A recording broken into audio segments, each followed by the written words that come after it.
Hello YouTube and welcome to the return of the Menards 1A tour. Folks, I gotta say I am actually glad I am back. Unfortunately, one of the few reasons why this series was on delay was because either I was too lazy, which none of it was my fault, or it was due to the fact that the game crashed on me and I had to restart the game all entirely. But luckily I did not need to restart the series, so that is good news for you guys. Anyway, the wait is over. Let's take a look at where your favorite driver is starting in today's race. Your pole sitter is Tucker Knaus in the FedEx Express Toyota. And next to him will be driver of the number 2 Miller Lite Ford, that is Jake Johnson. On row 2, Jake's older brother Josh, who has a win earlier this season coming from St. Petersburg, and he'll be lining up next to the first ever repeat winner in this series, Sean Galligan, also dubbed Iron Man. The next row, it is Trent Dunham, and next to him, Sean Henley, wondering if he can get a win at the Brickyard. Among the other drivers entered in today's race, Justin Perry and Jack Richards will make up this row. This next row is teammates Tim Siegel and Matthew McMurray. Connor Breeden still carrying the STP colors after the impressive run he had at Charlotte. I believe he was taken out early, but because he remained unchanged in the standings, Richard Petty Motorsports felt he could run the STP colors for this race and possibly the next race when we head off to Michigan. Connor will line up next to driver of the number 14 Office Depot Chevrolet, Alexander Dawson. Cesar Hernandez and Sasha Dawson will make up this row. Matt Richards and Bob Marshall in this row. And then Bob's younger brother Brock Marshall will line up next to Bill Raymond, who I talked about earlier was moving his way up towards the standings. So another good start for Raymond. Well, not really, but if he can make his way towards the front, that is something I will really be proud of. Driver of the number 99 Aflac Ford, that is Justin Acosta, will line up next to Tony McMurray. What a disappointing qualifying spot for Sasha Dawson. Red Bell. Now she's going to have to work her way up the field. And she's hoping today a wreck ensures. And she's not part of it, because if she is and Sean is not, Sean for sure will be taking home the points lead after this race. But we still got a long ways away to determine who is going to be your points winner at the end of the season race at Homestead, Miami. Red will line up next to driver of the number 29. No, it is not her boyfriend. That is Johnny Gardner. But either way, Red is pretty much friends with everybody in this series. John Dawson and John Acosta next row. Ryan Acosta and Charles Jackson. And rounding out your field, Michael Dawson and Joshua Perry. When we come back, we'll have more right after this. Back here with live action here at the Brickyard. We're just getting set to go racing right now. The green flag is out and we're underway here at the Brickyard. Tucker Knaus is going to lead him down for the first time in his racing resume here in the HTFRA. They're diving down to turn 1 smoothly, but many drivers today in practice consider turn 2 a death hazard. And it was for reasons like this. This is why we're going towards the back of the field.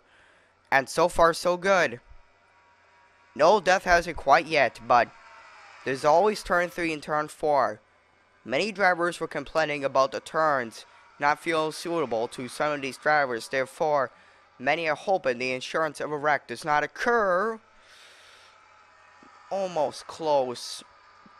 But many of these drivers do not need to worry if a wreck impacts them or not. I mean, they do if they're going to fall back in the standings. But the race is pretty short. We're only running a 10% distance of 16 laps.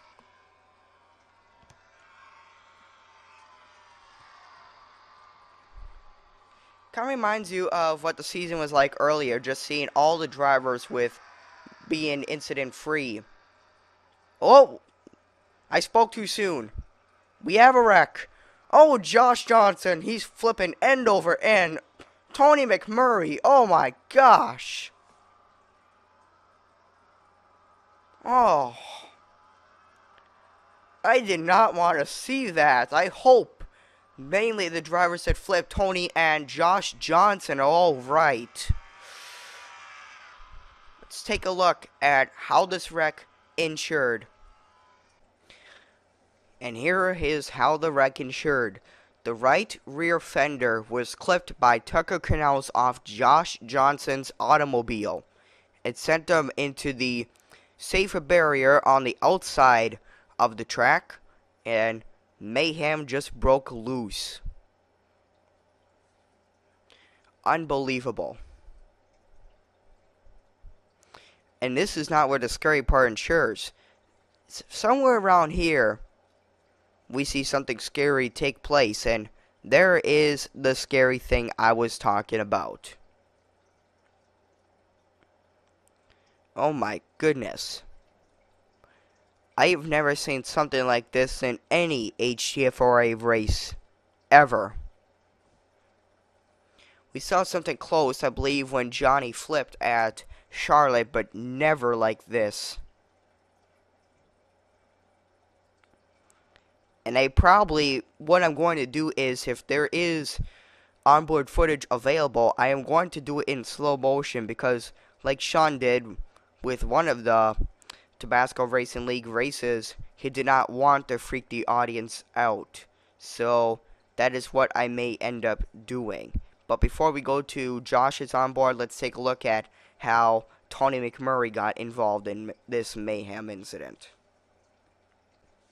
Here's our shot from our aerial cam, our helipad that is circling around the brickyard for today's race. Drivers did not want to see cloudy skies, nor did they want to see a wreck like this, and it's been bad luck for many drivers. Sean Galligan, Red Bell. There's how Tony McMurray got involved. She got clipped by Michael Dawson, rammed into by Jake Johnson, and gets hit on the driver's side door by Charles Jackson. And what I'm probably going to do is not show onboard footage for this, because we really want to ensure Tony is alright. This is the Chevrolet Racing Lowe's Home Improvement Warehouse Cobalt Tools in-car camera.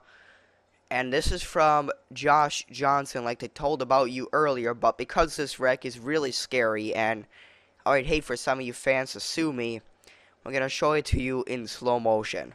So, thank you, Sean Hanley, for the idea of how to make onboard cameras less scary at times of wrecks like these. And this is where he gets plowed over.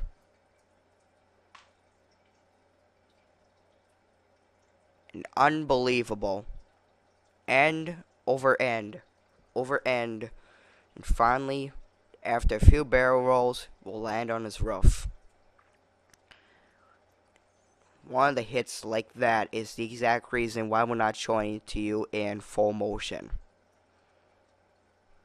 We will not be riding on board with Tony McMurray if you just joined us, and that is because of the hit she took on the driver's side door. We are hoping she is alright. Let's get back with the live coverage. Well, let's take a look at where your favorite driver is in the top 10. We're getting set to go back to racing with only 10 laps to go. Yeah, I was right.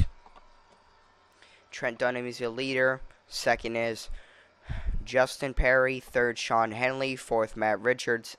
Fifth, it is Justin Acosta. Sixth is Alexander Dawson. Seventh, Sasha Dawson. Eighth, Johnny Gardner. Ninth is Red Bell. And 10th, it is Ryan Acosta. So go back racing.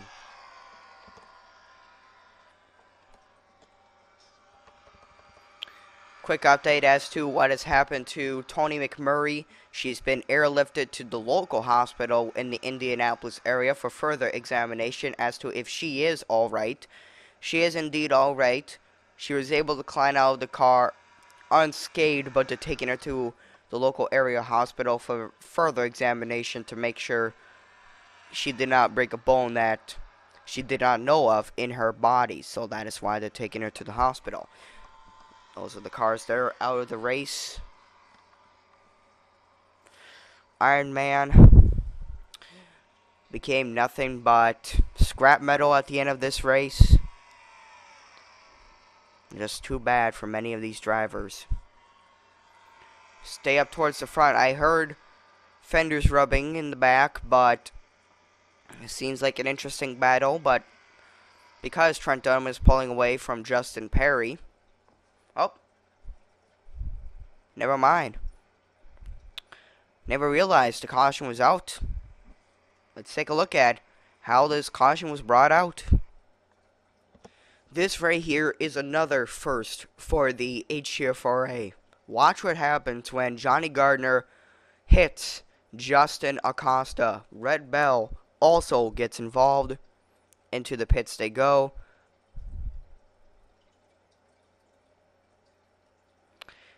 All of them are on pit road for damage. In Justin's case, he blew an engine. In Johnny's case, just simple contact with the wall, but that looks to me enough damage to either put him a lap down or out of the race completely. Back here at the Indianapolis Motor Speedway, you're looking at live coverage right now. Let's take a look at the top 10 as to where your drivers lined up. There's Trent Dunham first, Justin Perry second, Matt Richards is third, fourth is Alexander Dawson, fifth Sasha Dawson, sixth is Sean Henley, seventh is Ryan Acosta, eighth is your points leader, ninth Bill Raymond, and rounding out your top 10 is Brock Marshall. We only have a few laps to go. And right now, Trent Dunham is giving a signal to punch the gas pedal to the floor as we go back racing. And already, they're trying to break out. And even when it was the early part of the race, that's still not a good idea, because of the wrecks we've seen.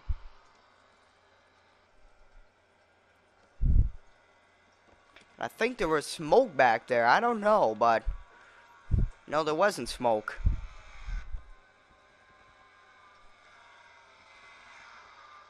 Still, guys are playing cat and dog. Oh, Sean Henley, he got a glimpse of the wall. Right now, he is being forced to hand over his position. Oh, by Ryan Acosta. This looks like an interesting battle. Only because it's got a points leader and a driver who desperately is making some progress by making his way up towards the field.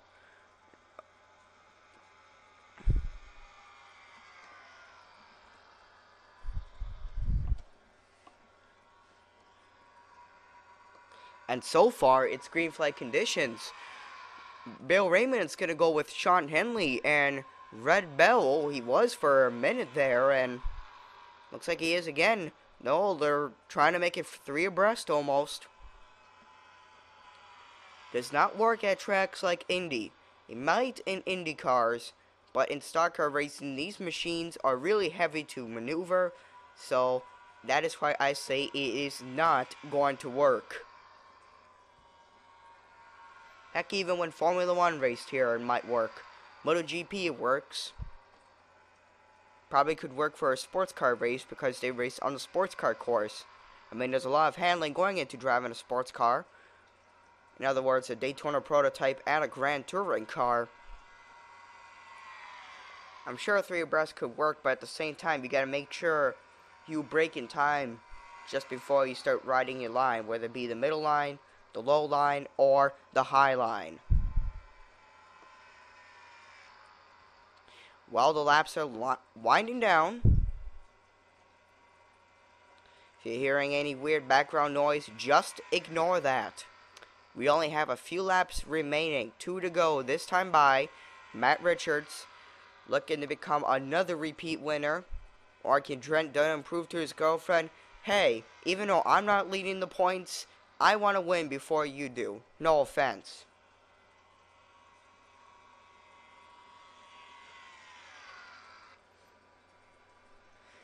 All Trent has in his mind is trying to get his first win and making sure, even though he's not teammates with Red Bell, that she can still hang on to the points lead. We're coming down to the white flag. Trent needs to hold on to that line or come up with some blow. Nice save, but kisses the wall. Matt Richards, he is going to win the race after this lap. Maintaining pit road speed, that is awful for Trent Dunham. And the caution is out, and I believe it is for that oh no, it was for another incident. Red Bell's involved.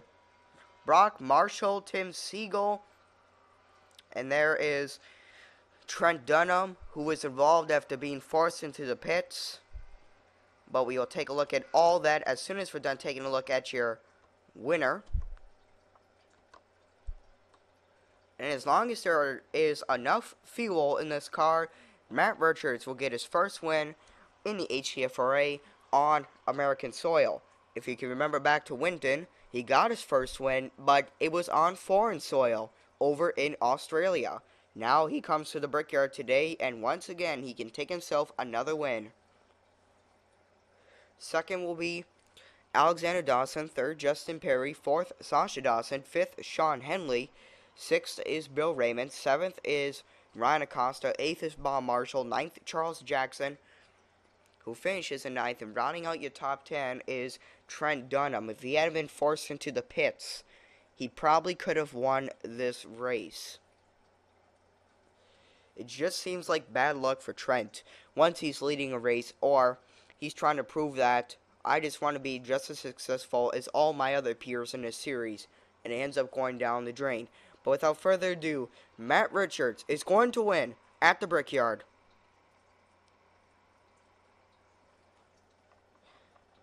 And there is the rest of the drivers that finished on the lead lap. 11th was car number 11, Tucker Knaus. Oh, never mind. Finishing 10th was Jack Richards. That was not updated as to he came to the line to determine the final official results.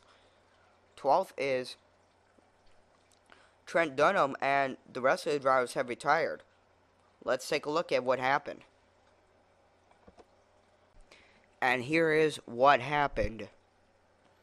It looks as if Red accelerated not too early, but Brock Marshall accelerated a little too late. And not a good day for the Budweiser drivers in the field, as well as for your points leader. She would end up retiring as a result of this wreck. And pow. That is not safe for barrier. And then almost clobbered in the driver's side door. The second time Johnny Gardner has been involved in a wreck. Unbelievable. They walked away, but it's not the result they had hoped for today. And here are the official results right now. Matt Richards wins the race, his second win of the season. Alexander Dawson is second. Third is Justin Perry. And I'm back. I'm going to read all the way from 13th on down, since I read you all the drivers had finished on the lead lap. So boyfriend and girlfriend are 12th and 13th. One of them did not want the result they wanted. Another of them, same thing. But both of them were hunting for a win. And for Red, wanted to keep that points lead. And looks as if possibly she may, but in other words, she may not. Brock Marshall 14th, 15th, Johnny Gardner, 16th, Tim Siegel. The only driver to come back into this race with damage was, I believe, Tim Siegel. Never mind, that was Johnny Gardner retired. Tim Siegel came back into this race with damage. Or actually, was one of many few drivers who were in this race with damage, but he was able to finish the race with damage. Unfortunately, 7 laps down. Justin Acosta, 17th, 18th, Cesar Hernandez, 19th, Michael Dawson, 20th is John Acosta, 21st, Sean Galligan, 22nd, Matthew McMurray, Connor Breton. Hope he doesn't use this race as a highlight reel, because this is not the result he was looking for, and possibly he might be retiring the STP colors for a while if he falls back in the points. The Johnson brothers at 24th and 25th, respectively, older and younger. 26, 20 McMurray. 27th is, that is supposed to say John Dawson. I accidentally have listed you as John Acosta, but it is John Dawson. And 28th is Joshua Perry. Well, that's going to do it for us here at the HTFRA Television Network. I'm signing off, and I will see you all next time for round number 8 from Brooklyn, Michigan.